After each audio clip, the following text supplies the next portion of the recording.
کوئی انسان یہ سمجھتے ہیں کہ ہم گھر بنا لیں، گھر بنانے کے لیے کافروں کے پاس بے انتہا پیسہ ہے، اللہ نے انسان کو کیوں پیدا کیا؟ تو اللہ فرماتا ہے میں نے انسان کو آزمائش کے لیے پیدا کیا ہے، پرکھنے کے لیے، امتحان کے لیے۔ یعنی امتحان کے لیے مطلب فجر کا وقت ہے، نیند بہت تیزی سے آ رہی ہے، بہت تیز نیند آ رہی ہے، اور اچانک اذان کی آواز آ گئی، نیند کی آغوش میں گرم گرم بستر ہے، ادھر سے اذان کی آواز ہے، مؤذن کہہ رہا ہے حی علی الفلاح، تو آ جاؤ اگر تم کامیابی چاہتے ہو۔ اس آدمی نے کہا نہیں جاؤں گا، پھر نفس نے کہا نہیں نہ جا، پھر اس نے اپنا لحاف پھینکا، اور پھینکنے کے بعد جا کے ٹھنڈے پانی سے وضو کیا، سب میں کھڑا ہو گیا، جا کے سجدے میں اپنی ناک لگا دی۔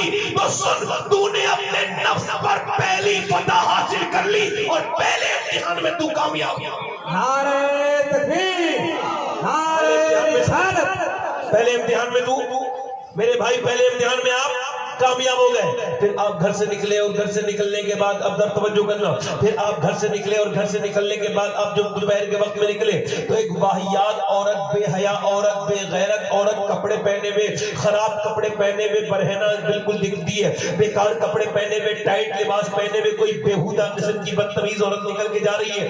آپ نے اپنی نگاہوں کو جھکا لیا، ایک مرتبہ دیکھتے ہی آپ شرم کی وجہ سے نیچے کو آنکھیں کی، اور نبی کی حدیث یاد آئی کہ آنکھوں کا زنا بھی زنا ہے، جیسے ہی نظریں جھکائی یہ دوسری کامیابی حاصل کر لیا۔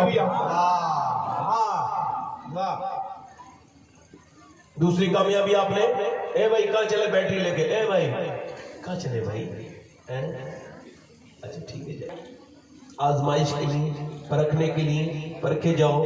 اقبال کہتا ہے موت تجدید مذاق زندگی کا نام ہے، موت کے پردے میں چھپا بیداری کا ایک پیام ہے، موت کو سمجھا ہے غافل اختتام زندگی، زندگی کی شام ہے صبح دوا میں زندگی۔ کہتا ہے تو یہ سمجھتا ہے کہ زندگی ختم ہو گئی موت کے بعد؟ نہیں، یہ زندگی ختم ہے مگر اس زندگی کی شروع ہے، صبح ہے جس کی کبھی شام ہونے والی نہیں ہے۔ یعنی آپ جو یہ دنیا سمجھ رہے، دنیا چھوٹی ہے، اس کی عیش و عشرت چھوٹی، اس کا مال و متاع چھوٹا، یہ دنیا بیکار ہے، اس کے چکر میں اپنے رب کو ناراض نہ کرو۔ میرے نبی فرماتے ہیں، میرے آقا فرماتے ہیں کہ جنت میں کوئی حسرت نہیں ہوگی۔ بتائیے جنت میں بھی کوئی حسرت ہو سکتی ہے؟ کوئی افسوس ہوگا جنت میں؟ کوئی افسوس نہیں۔ جنت تو سبحان اللہ اللہ کی رحمتوں نعمتوں کی جگہ ہے، وہ تو ایسی نعمتیں ہیں جس کے بارے میں لوگوں نے سوچا بھی نہیں، مگر حضور فرماتے ہیں جنت میں بھی جنتیوں کو ایک افسوس ہوگا۔ عرض کی حضور جنتیوں کو افسوس؟ جی، فرمایا حضور نے ایک افسوس ہوگا، وہ یہ کہ جتنا ہم نے دنیا میں اپنا وقت خراب کیا چوراہے پہ بیٹھ کے ادھر ادھر، کاش اتنا ہم نے اپنے رب کا تعریف کی ہوتی، اس کی حمد بیان کی ہوتی جس نے ہمیں جنت جیسی نعمت عطا کی ہے۔ یعنی جنت میں بھی انسان نے جو وقت اپنا خراب کیا ہے اس پر افسوس ہو۔ اب ذرا غور کریں، توجہ کریں، حضور فرماتے ہیں جب دن نکلتا ہے تو کہتا ہے انسان جو تجھے کرنا ہو وہ کر لے، میں آج نکلا ہوں، آج کے بعد پھر کبھی نہیں نکلوں گا۔ یعنی ایک دن نکلا اور وہ کہہ رہا ہے تجھ کو جو کرنا ہو وہ کر لے، تجھ کو جو کرنا ہو وہ کر لے، مگر انسان غافل ہے، وہ اپنے بچوں میں لگا ہوا ہے، اپنی بیوی میں لگا ہوا ہے، اپنے گھر والوں میں لگا ہوا ہے، اپنے بچوں میں لگا ہوا ہے۔ اللہ اکبر، اس کو اللہ کی فکر نہیں، اس کے رسول کی فکر نہیں، اس کو نمازوں کی فکر نہیں، اس کو اپنے ماں باپ کی عزت کی فکر نہیں، اس کو ماں باپ کی اطاعت کی فکر نہیں، وہ تو بس دنیا میں لگا ہوا ہے، بس صبح اٹھتا ہے، اٹھ کے جاگتا ہے، اس کے بعد سمجھتا ہے یوں ہی دنیا میں جیتا رہوں گا۔